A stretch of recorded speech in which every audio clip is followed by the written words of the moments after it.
এই বিষয়ে আইন দেখতেছে। আর ওই যে আপনার এই লাশগুলো গুম করা হয়েছে শাহবাগ থানায় এসে জব্বারের মাধ্যমে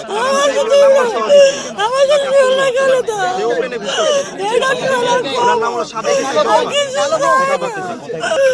সবাই বাঁচতে আছে আমাদের মধ্যে ফ্যামিলিরা দেখে নিয়ে এরা গেছে দুনিয়ার থেকে। আমার শোনের মতন আজ পর্যন্ত আমি পাই না, কারো পাই না।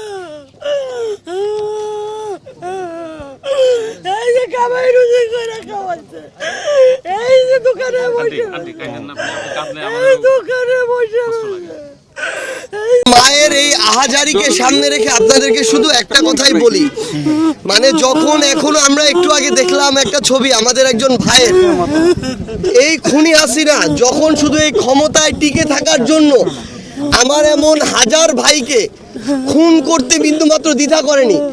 আমার এমন অনেক ভাই রয়েছে যাদের লাশ এখন পর্যন্ত খুনি হাসিনা হত্যার পরে কোথায় নিয়ে গিয়েছে এটা খুঁজে পাওয়া যায়নি।